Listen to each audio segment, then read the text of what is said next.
ካብያ ፍትፍቱስ ብሩፊቱ ዝብል ኣበሃል ኣሎ እስከ ሓደ ሕቶ ክሓተኩም ኣብ ዝቐረባ እዋናት ምስ ዝኾነ ሰብ ከም ሓድሽ እንትትራኸቡ ብብሩህ ገጽ ብሕጉስ መንፈስ እንኳዕ ተራኸብና ዶስ ወይስ ስልኩና ነኻኸ ብስራሕ ደኺመና ብለ ካብ ቅድሚኹም ክሃድም ይፍትን። ሰላም ክብራትን ተመልከትና ሎም ብዛዕባ መብዛሕትና ሰባት ክንውንኖም ዝግቡና ኣገደስቲ ባእታታት ፍትው ስብዕና ክነዕልለኩም ሓሪና ኣለና። ሓቢርኩምና ጽንሑ። ብዙሕ ሰብ ተፈታዊ ንምዃን ክብል ከም ተዋሳኢ መዓልታዊ ክንደይ ማስክ ወይ ጭንብል ክቀያየር ዝውዕል ይመስለኩም? እንተኾነ ግና እዚ ኩሉ ምኮርኡ ከይተሳካዕ ዝተርፈሉ ምክንያት ከ እንታይ እዩ? ተፈታውነት ብጽባቐ መልክዕ ወይ እውን ብዘመናውን ክባርን ኣለባብሳ ኣይኮነን። እንታይ ዳ ሰባት ከይረኣይዎ ዝስዕብዎ ናይ ውሽጢ ማግኔት እምበር። ኣብ ዓለምና ዘለው ዓበይቲ ናይ ስነ ልቦና መጽሓፍቲ ከም ዝሕብርዎ ኣብ ዝኸድካዮ ቦታ ኩሉ ልቢ ሰባት እትሰርቀሎም 6 ሕቡኣት ናይ ስብዕና ሚስጥራት ብኸምዚ ይገልጽዎ። ሓደ ተፈታዊ ሰብ ዘለዎ እቲ ፈላማይ ሚስጥር ዓርስኻ ኣብ ጫማ ካልእ ሰብ እቲኻ ምሕሳብ ወይ እውን ርህራሄ እዩ። ዳንኤል ጎልማን ኣብ መጽሓፉ ከም ዝገልጾ ሰባት ንፍልጠትካ ከርስዕዎ ይኽእል እዮም። እንተኾነ ግን እቲ ምስኣቶም ክትከውን ከለኻ ዝረኣኻዩ ጽቡቕ ስምዒት ግና ፈጺሞም ኣይርስዕዎን። እዚ ብኣብነት ክንገልጾ እንተለና ድማ መሓዛኻ ጸገም ገጢምዎ ክነግረካ እንተሎ ገሊእ ሰብ እዚ ኮተራ ነገር እዩ ኣነ ዝገጠመኒ ክነግረካ ብምባል እቲ ዕላል ናይ ይህን ወግዕ ዘይኮነስ ናብ ናይ ውድድር መድረኽ ይቕይሮ። እቲ ተፈታዊ ስብዕና ዝውንን ሰብ ግና ልክዕ ከምቲ ናይ ልቢ ኤክስሬይ ዘለዎ ሓኪም እዩ። መሓዙ ዝስምዖ ዘሎ ሕማም ብምርዳእ ብሙሉእ ልቢ ሓዝነሉ ወይ እውን ይሕጎሰሉ። ሽዑ እቲ ክትርድኦ ዝፈተንካ ሰብ እውን ልቡ ይኸፍተልካ። እዚ ድማ ብኻልኦት ዝበሃግ ፍቱው ስብዕና ንኽትውንን ካብ ዝሕግዙኻ እቲ ቀዳማይ ሚስጥር ይገብሮ። ካልኣይ ድማ ሓቀኝነት እዩ። ሓቃውነት ኣንጻርቶም ገሊኦም ተፈታውነቶም ብተዋስኦ ክሃንፁ ዝፍትኑ ዘይብሎም ባህርን ኣነባብራን ከርእዩ ግዚኦም ዘጥፍኡ ሰባት ዝምዕድ ኣምር እዩ።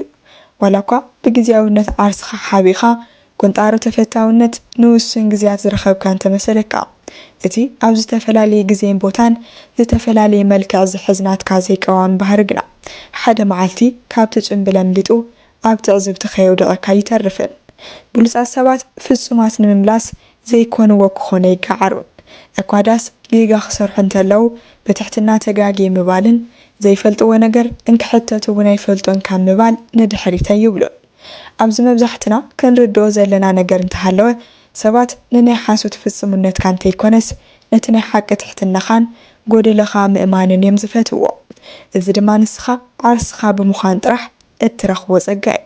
ሳልሳይ ሚስጥር ንተፈተውቲ ሰባት ልክዕ ከም ኢንፌክሽን እዩ ዝምስሎም።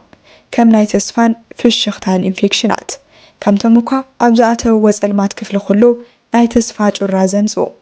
እስኪ ሕሰብዎ ሕሮይ እንተትበሃሉስ ነቲ ኩሉ ግዜ ጸገማት ጥራይ ዝጽብጸብ መንጸርጸሪ ዶስ ነቲ ኩሉ ክሓልፍ እዩ መፍትሒ ኣለና ብምባል ንሰባት ሞራልን ሓይልን ዝልግስ ትመርጹ? መልሱ ንዓኻትኩም ክገድፎሞ ኩሉ ግዜ ፍሽኽታ ክትዘርእ ከለኻ ሰባት እውን ኣብ ዙርያኻ ይዓስሉ ዝብል ኣበሃላ ከዘኻኽረኩም። እቲ ራብዓይ ሚስጥር ንሕና ደቂ ሰባት ብብዙሕ መዐቀኒ ብኣፈላለየት ባህግን ኣፈጣጥራን ብጣዕሚ ዝተፈላለየ ስብዕና ኢና ንውንን። እዚ ድማ ናብ ዝተፈላለዩ ሓሳባት ይምራሕ። ገሊኦም ሰባት ምስኣቶም ዘይሰማማዕ ሓሳብ እንትሰምዑ ብኡ ንብኡ ናብ ኩናት ይኣትዉ።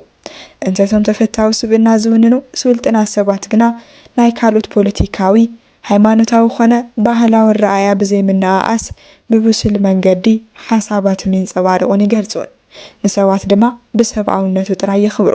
እቲ ሓምሻይ ሚስጥር ድማ ቃላትካ ስብዕናኻ ካብ ዝዕቅኑ ባእታታት ክሳዕ ዝኾነ ኣብ ኣጠቓቕማ ቃላት ስልጡን ኣገባብ ምጥቃም ግዲ ይብል ዝብል እዩ። ብሉጻት ሰባት እሙናት እዮም። ዝኣተውዎ ቃል ንምፍጻም ምድሪ እንተተገላበጠት እውን ቃሎም ንምጽናዕ ዝዓዩ።